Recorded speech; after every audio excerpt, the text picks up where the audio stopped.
I'm Charles Payne. I'm Kat Timpf. I'm Stuart Varney, and this is the Fox News Rundown. Wednesday, March 22nd, 2023. I'm Dave Anthony. Former President Trump may soon be indicted in New York City by a progressive district attorney who claims it's not political. If this was anyone other than Donald Trump, Bragg would not be bringing this case. I'm Lisa Brady. As Russia and China put up a united front, the U.S. Armed Forces try to put up better numbers. 2023 is the crunch year for military recruiting, for sure. And I'm Ian Pryor. I've got the final word on the Fox News Rundown. To former President Trump, it's the same old, same old. Just a continuation of the most disgusting witch hunt in the history of our country. Posting on Truth Social about an investigation in New York City into something that happened before he was elected. It's an absolute disgrace what's going on. But this time, he appears closer than ever to becoming the first president, current or former, to be criminally charged. Those are anti-Trump protesters chanting indict, indict, and no one is above the law. Outside the office of Manhattan District Attorney Alvin Bragg, a progressive Democrat who has a grand jury probing the hush money payment to adult film star Stormy Daniels prior to the 2016 presidential election as a possible campaign finance violation, keeping her quiet about her claims of a past affair. Trump lawyer Alina Habba says, this is a politicization of our justice system, and I think it's a frightening time for our country, frankly. If Michael Cohen is a key witness, as we're hearing. Bragg's office claims this is not politics. Cohen is the former Trump lawyer, or fixer as he's been called, who orchestrated that hush money payment, then later went to prison for tax evasion and campaign finance law violations. His former advisor, a Trump ally, Robert Costello, testified to that same grand jury to contradict Cohen and then told Fox, I wouldn't touch a witness like Michael Cohen for any amount of money. You simply cannot rely upon this guy. Calling Cohen a liar on a revenge tour. But as soon as today, or maybe next week, an indictment may be coming. You know, this idea that President Trump would be arrested, which actually is a notion that he promoted, is really not accurate. Andrew McCarthy is a former federal prosecutor, now a Fox News contributor. Because we're talking about a nonviolent crime, and there's good reason to wonder whether it's a crime at all, but let's assume for argument's sake that it is. It's certainly nonviolent. So I anticipate what would happen if an indictment is returned by the grand jury is that an arrangement will be made with former President Trump to come to Manhattan and surrender. Basically, he won't be handcuffed on the street. They'll make an arrangement where he'll go to the courthouse.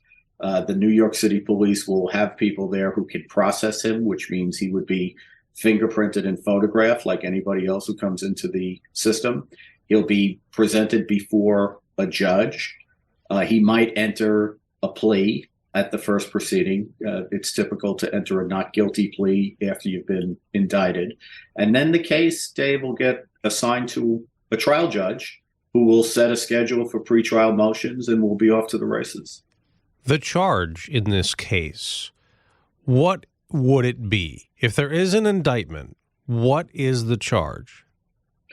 So we hear that the main part of this case, the gravamen of the case, as they say in the law, is the Stormy Daniels hush money agreement. And in a nutshell, they paid her $130,000 to keep quiet about an affair she claims to have had with Donald Trump in around 2006, 2007. He denies it. She says it happened. It really doesn't matter whether it happened or not.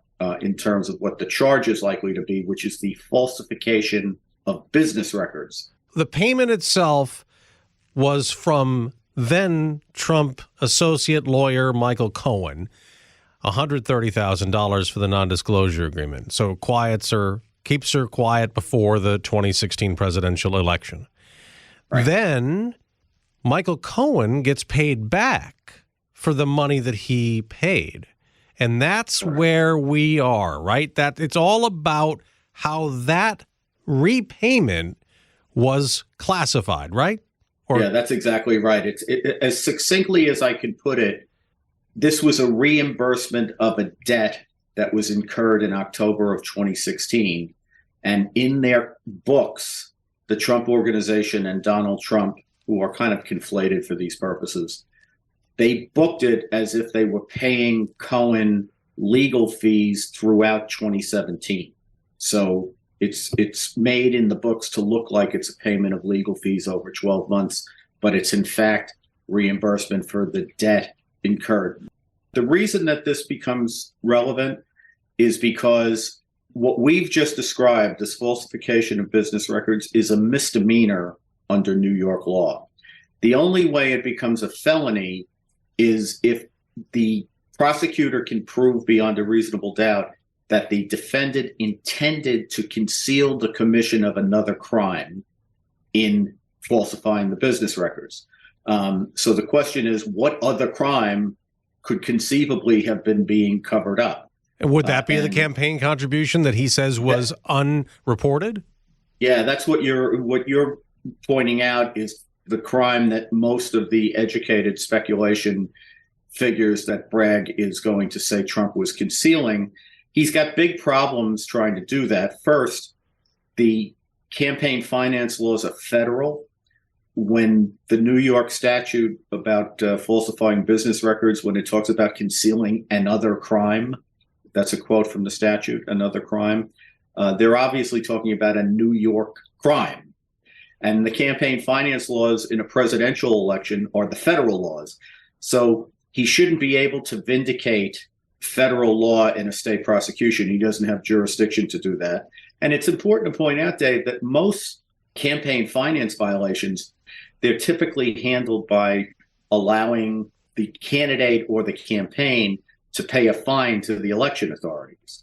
So this is not something that's typically handled as a felony prosecution. I just don't see how that could be the other crime that he's talking about. Okay, now obviously Republicans are accusing this Democratic District Attorney in Manhattan, Alvin Bragg, of being political. I want you to hear from Jim Jordan. He chairs the House Judiciary Committee. He and other GOP committee chairs have written to Bragg. They want him to testify about what he's doing in New York. And this is Jordan on Fox. Mr. Bragg himself didn't want to bring the case, but then he got pressured, I think, from the left. And I would say this, the one thing that has changed, the one thing that I think has changed his mind is President Trump announced he was going to run for president again. And the former president wants Bragg brought up on some sort of a charge of interfering with an upcoming presidential election. Now, Bragg's office says we will not be intimidated by attempts to undermine the justice process, and the accusations are baseless. So what's your reply to the politics that are surrounding the legal issues? Well, a lot of this rhetoric is silly. You know, if we want to be serious, there's no question that what Bragg is doing here is a naked partisan exercise. He's an elected progressive Democrat. Going after Donald Trump, as we've seen, is good politics in big cities, even if it's atrocious law enforcement. But, Andy, on the other side of that, Bragg Defenders say that when he took office, he declined to move forward on an investigation into Trump business practices, which led some prosecutors who were leading the case to resign from his office. So Bragg Defenders are saying, look, he has credibility because he didn't go after Trump in that other case. So why is it politics now? This is that case. This is the case that he walked away from. You know, what the Democrats and the people in the DA's office were hoping was that when Bragg's predecessor, Cyrus Vance, went to the Supreme Court twice to get Trump's financial records, they were hoping that was going to be the mother lode of a big financial fraud prosecution. They didn't have enough evidence for a criminal prosecution, which is why they didn't bring the case. Tish James, who was the state attorney general, ended up trying to charge that as a big civil case. We'll have to see how that all works out. But they did it as a civil case because that's a lower burden of proof. But the fact is, the very case that we're talking about Bragg dropped a year ago and now is bringing back, I think, because, number one, the adulation that Tish James got for filing the big civil suit against Trump. And number two, because one of the prosecutors who left the office, Mark Pomerantz, ended up writing a book that is now like bedtime reading for all progressives called, I think, The People Against Donald Trump. So basically, they've ratcheted up, as progressives do, the political pressure on Bragg, who is one of them. And the one thing we can say conclusively is that if this was anyone other than Donald Trump, Bragg would not be bringing this case.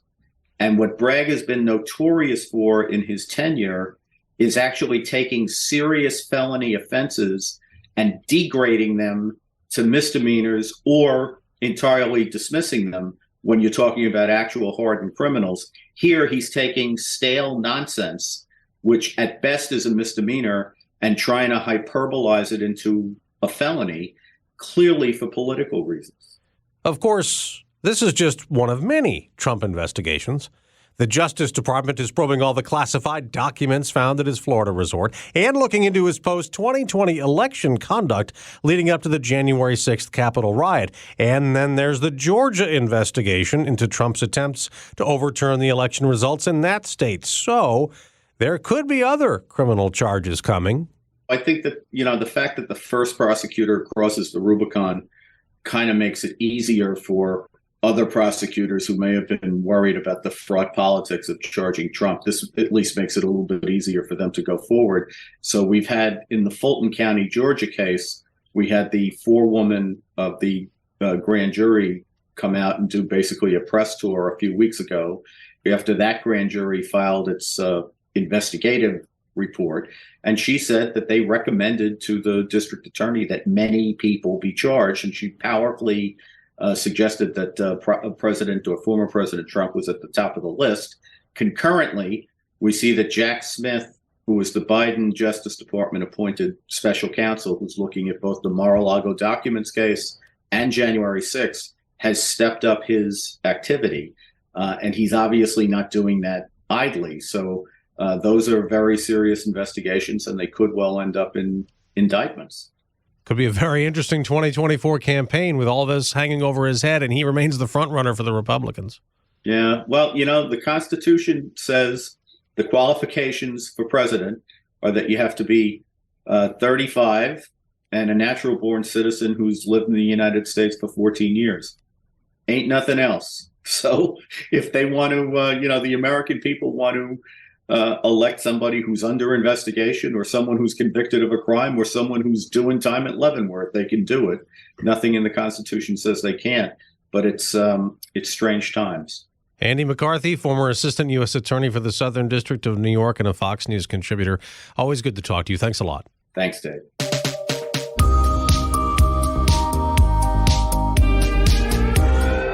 This is Ian Pryor with your Fox News commentary.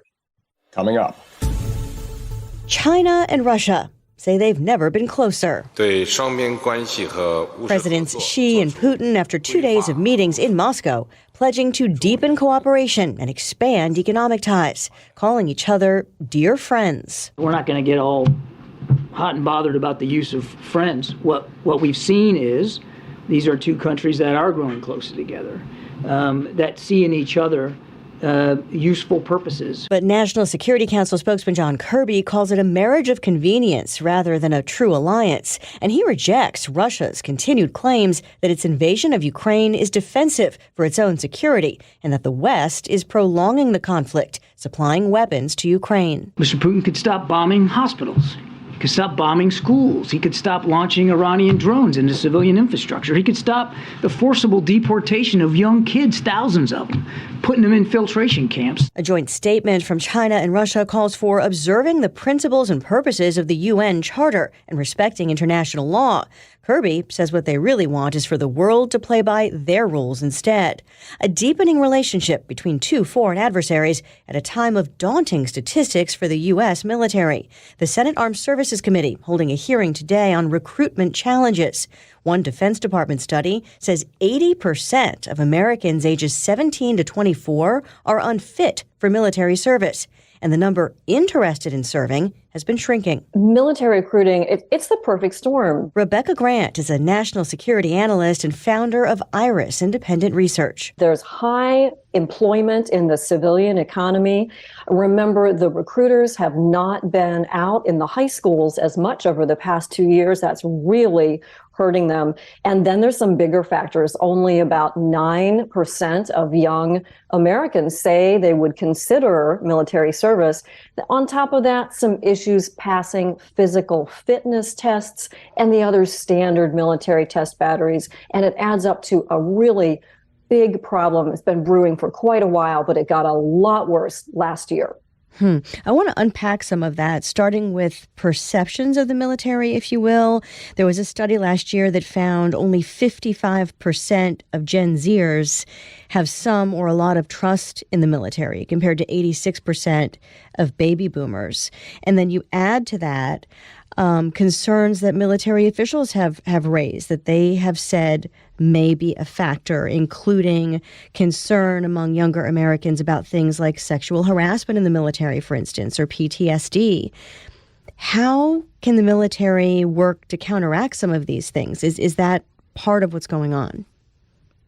Yes, and remember, world events can really drive perceptions of the military, so that after the horrific events of 9/11, there was a big surge in recruiting. If Gen Z doesn't feel directly threatened by Russia or China or Iran or even the southern border, then you've got an issue in their willingness to serve.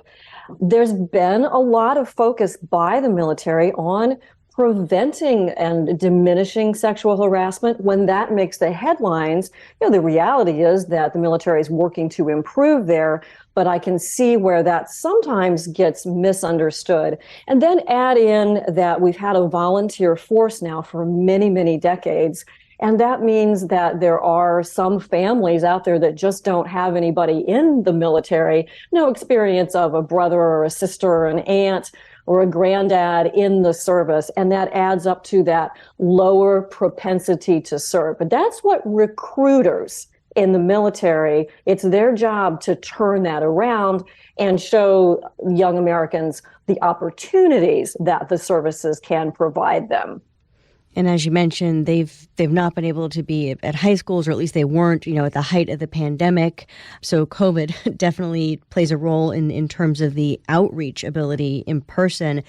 How much have the qualifications to serve evolved over time? Is it more difficult now to enlist? On the contrary, the services always fluctuate those standards. The Army has set in place a program to help recruits even before they get to boot camp. So they do more running and exercises so they're able to meet the minimum standards. And very interesting, the Navy actually just raised the age for enlisting from 38 all the way up to 41 to try to expand that pool. So the services, they need fit individuals because they have to deploy. But they also really want to meet Americans part of the way. If they're willing to serve, they will help you get through those fitness requirements. It has been a problem in the overall population as we see more rates of obesity among the young and other problems that does affect that pool. But the military services really want to try to get in there and help you. If you want to serve, they don't want to let the physical part stand in your way. What about lowering standards for enlistment? Is that something that's been talked about? Would it be too dangerous, or, are there common sense changes that they try to make over time to help with that? It's just like any recruiting that you do, whether it's for college admissions or the military, you move that bar a little bit. You're always going to have your minimum standards met, but you move it a little bit on test scores or physical fitness if you need to take a bigger group in. And all the services say that they have actually dropped that a little bit. And they're doing some interesting things like being more lenient on tattoos, a little more lenient about enlisted personnel who are single and have a child coming in. So they have some ability to fluctuate the standards in order to recruit a bigger group. Are all of the branches struggling, or some faring better than others? The Space Force is the huge exception. It's the sixth branch, the newest and smallest service, under 10,000 people, but they are not struggling. The Space Force is turning away people. It is so popular, right up from the enlistees coming out of high school to mid-career professionals that are going into the officer corps. The Space Force is so popular, it is actually turning recruits away. How does our military compare to China and Russia at this point? They've increasingly made themselves, U.S. adversaries on the world stage. We've heard about China building up its navy. Should the U.S. be concerned or more concerned about how those countries are building their militaries? Well, on personnel, there is just no comparison. U.S. military personnel are far superior in quality and in training to anything that Russia and China has. On the equipment and the hardware, though, hey, that's another story. China really has built up its number of ships and aircraft. They have a big army, not as big as it used to be, but still very large. And we know that China and Russia have been acting much more aggressively. They're also allies now, military allies. And that military alliance between China and Russia is very, very disturbing. And it means that our U.S. military, along with our allies, really has to be at the peak of readiness. And long term, that's why the military has to resolve this recruiting problem so we can continue to have the quality, best in the world military members in the U.S. In the meantime, we keep sending a lot of equipment to Ukraine. The Pentagon's planning to speed up delivery of tanks to Ukraine now by sending an older version of the Abrams. Are they just as good in terms of helping to meet Ukraine's needs? I'm glad that the Abrams tanks are going over there. Look, we have about 8,000 Abrams in the inventory in various states of readiness, and it is no problem to send 31. It's not the latest variant. It's the M1A1, not the M1A2. But believe me, these 31 Abrams tanks going to Ukraine are highly capable, and they need to get there right away. So that's a good move. So when you talk about several dozen tanks compared to the thousands that we have, it sounds like we're okay when it comes to tanks. What about the rest of our stockpiles, though? The administration just announced another drawdown. Do we have enough of everything to keep doing this for Ukraine? We need to keep doing this for Ukraine, and it's no secret that there are parts of our munitions, industrial base especially, that need to be speeded up. We're not depleting U.S. reserves to a dangerous level, but there are areas in various types of missiles and ammunition where we need to have the Pentagon take the lead with Congress and go and get some advanced long lead funding for our industry to top that back up. But hey, Ukraine is getting to, I think, a pretty critical situation right now. And we do at the moment, along with our allies in the 54 countries that are helping out, we do have enough to keep sending it. Remember, really, this was what we invested in these munitions for, was to protect democracy and beat back Russia if we had to. So I'm glad the Ukrainians are doing that. In addition to the inherent, potential danger of serving, of defending the country, how much of an impact can other health concerns have? And I ask that because of the recent Pentagon study finding higher risks of certain kinds of cancer in military aviation, including for ground crews. Has that been a concern for a long time? Congress authorized this study, and they looked at 1 million people who had served in air crews or the ground crews that support the aviators, and found higher incidence of cancers in a few specific areas: melanoma, thyroid cancer, and a couple of others.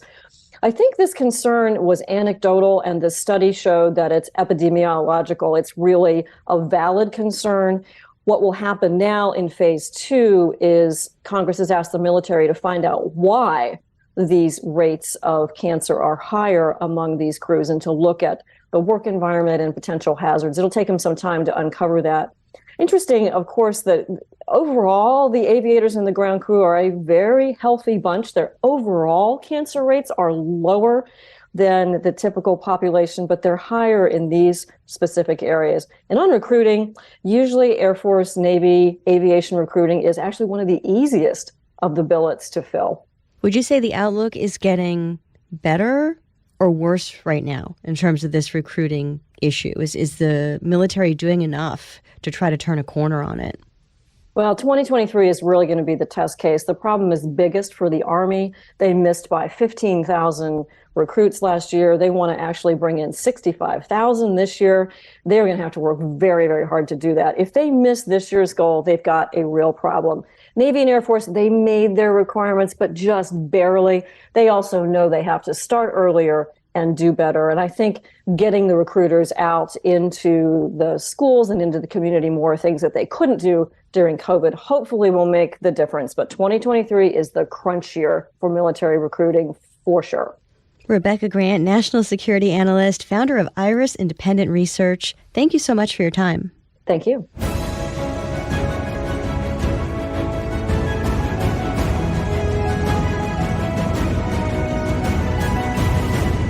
And in other news, I'm Gianna Gelosi. Do you think there could be a zombie apocalypse one day? If you do, you're one of 10 Americans that feel that way, according to a new survey. But where you live could impact the likelihood of survival.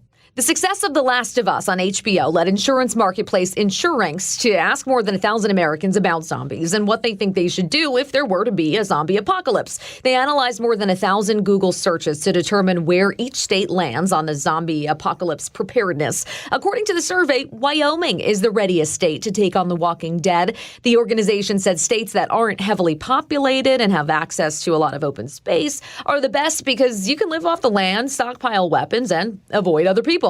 Alaska is your next best bet, followed by Vermont, North Dakota, and South Dakota. The worst state, the Golden State. California landing in 50th place for where to spend the end of the world, topped by Texas, Florida, New York, Pennsylvania at the bottom of the list. As for the weapons to use when fighting off zombies, participants apparently thought about that already, too. The number one weapon they chose to defend themselves was a shotgun, followed by a handgun, baseball bat, machete, crossbow, sword, axe, knife, grenade, and katana. For the Fox News Rundown, I'm Gianna Gelosi.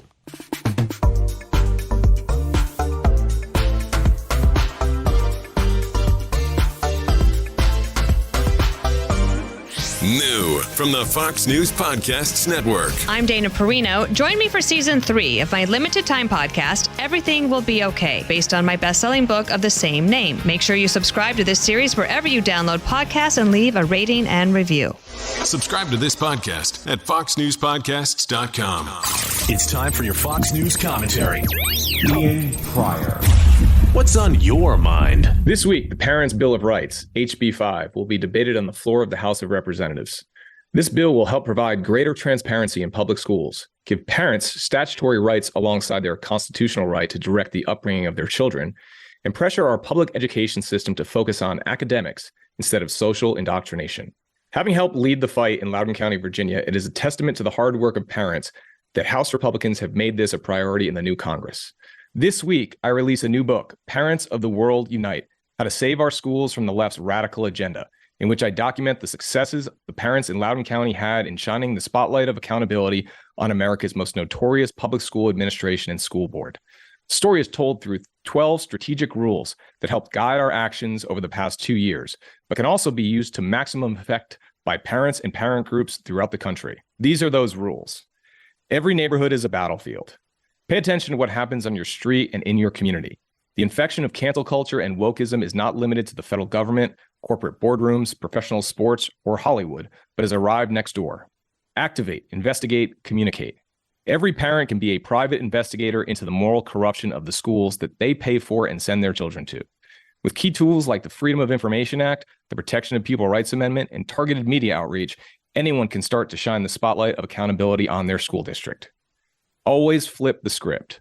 With a combination of fearlessness and humorous mockery, parents can punch through the far left's most potent psychological tool, fear of cancel culture, and bring the fight to the bullies. Identify the bad guys and take it to them. Every conflict by its nature needs a good versus evil framework. It is therefore important to find the right bad guys to fight. Turn your fight into must-see TV.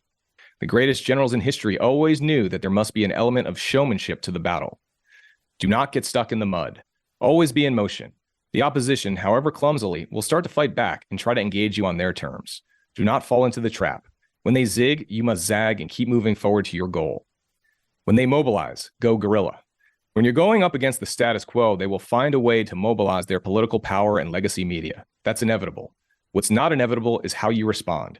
When they finally confront you in the air, morph into a guerrilla operation that maneuvers on the ground.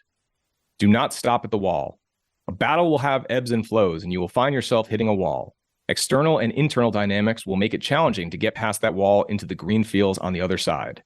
You gotta believe. Be flexible and open to ideas, but never take your eyes off the North Star, and never forget why you joined the fight in the first place. Don't let them off the ropes. Eventually, your strategies and tactics, if well executed, will bring you to a moment when your opponent is on the ropes. They've made crucial mistakes to be in that situation. When this happens, it's not time to back off. Go for the knockout.